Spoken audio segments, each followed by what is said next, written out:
Puji Tuhan. Puji Tuhan. Tuhan itu baik. Tuhan itu baik. Selama-lamanya. Bapak, mama, anak-anak, saudara dan saudari. Siapa di antara kita yang sekarang duduk dalam kapela ini yang matanya buta? Ada orang yang buta kah? Ada atau tidak? Tidak ada. Ada di antara kita yang duduk dalam kapela ini yang gagap, yang tidak bisa omong. Ada? Ada? Tidak ada. Berarti semua kita ini sehat, ya? Sehat. Mata kita terang dan juga kita bisa berbicara. Baik. Kalau kita dengar baik-baik bacaan suci yang barusan dibacakan tadi, beberapa nilai penting yang perlu kita belajar dan harus menjadi bagian yang sungguh melekat dalam kehidupan iman kita. Yesus dalam perumpamaan hari ini yang kita dengar dalam bacaan Injil, di awal bacaan dia mengatakan dalam perumpamaan itu bahwa orang buta tidak bisa menuntun orang buta. Karena ketika orang buta menuntun orang buta, maka keduanya itu masuk ke dalam mana? Lubang. Jadi kita butuh orang yang memiliki mata yang terang, mata yang bisa melihat, yang bisa menuntun orang buta. Semua kita ini memiliki mata yang terang yang bisa melihat segala sesuatu dengan terang.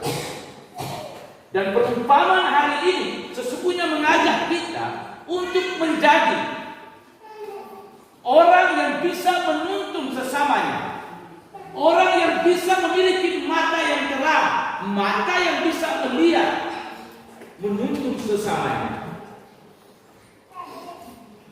Jangan kita lebih dulu melihat yang lemah, yang kurang dalam diri orang lain. Kita kembali diajak untuk melihat ke dalam diri kita. Segala macam kelemahan dan kekurangan, kita lihat diri kita yang paling pertama. Jangan melihat kelemahan kekurangan orang lain.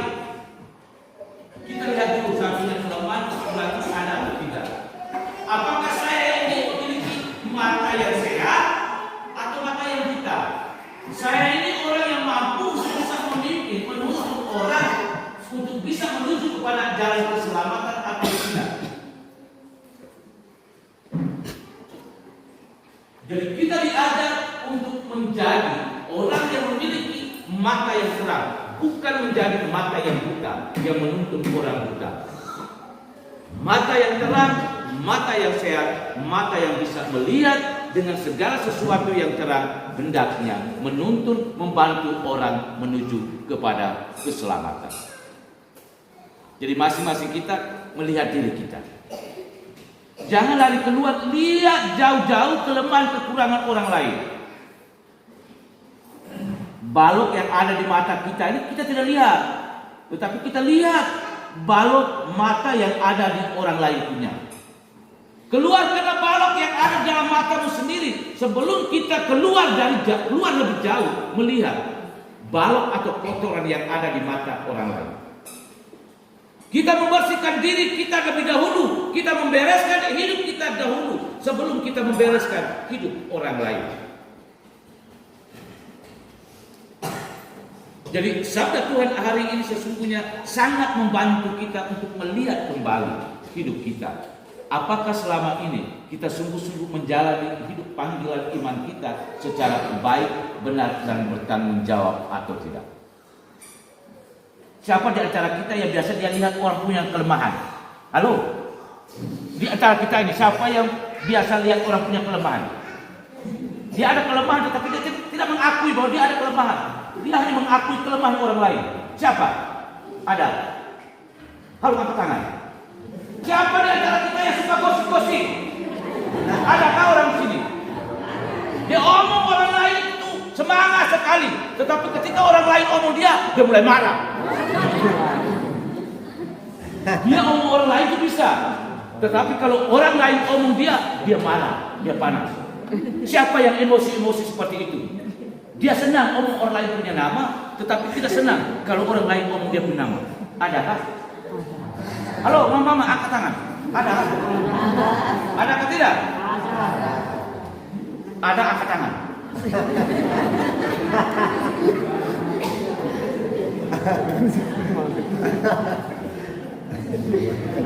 Ngomong yang jujur sedikit Ingat, perkataan orang itu dia keluar dari hatinya. Karena itu ketika orang berbicara jangan puji dia dulu. Karena itu menjadi ujian untuk kita. Apakah pembicaraannya itu nanti sungguh terbukti baik di perbuatannya atau tidak. Jangan cepat puji orang. Jangan puji, dia omong kan bagus sekali. Ya memang bagus, tetapi itu menjadi ujian untuk kita. Terbukti di perbuatannya atau tidak. Karena itu jangan cepat puji-puji orang. Dan puji orang baik. Tetapi jangan cepat juga ya. Karena belum tentu apa yang dia bicarakan itu terbukti nanti di perbuatannya. Kita omong saling mengasihi, saling mencintai, habis keluar gereja saling meraih bangku tubuh. Itu hasil dari ucapan. Jangan omong orang lain punya nama, habis keluar gereja dia pergi bisik-bisik lagi orang punya nama. Kita harus aktif, ikut kegiatan di dalam gereja. Dia sendiri omong, tetapi dia sendiri tidak buat. Jangan yang tahu omong, tapi tidak tahu berbuat. Justru hari ini kita ditambah. Yesus katakan kita dengan sabda ini. Karena itu segala perkataan kita selama ini sesungguhnya harus diuji dalam perbuatan kita. Apakah kita sungguh-sungguh mewujud nyatakan apa yang kita ucapkan? Kalau saya menyatakan diri bahwa saya adalah orang beriman, saya adalah orang yang beragama, lalu hari Minggu, setiap hari Minggu tidak pernah datang ke gereja, tidak pernah kenal gereja, lalu mengatakan diri bahwa saya ini adalah orang beriman, bahkan tidak ada lagi. Saya ini orang beriman, beragama Katolik. Bapak agama apa? Woi, pacar agama Katolik.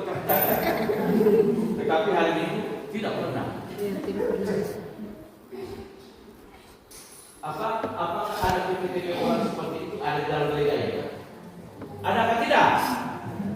Halo, saya takut kan? Adakah tidak? Ada. Ini saya tidak ada. Belajar bapak ini ada semuanya. Ada semua.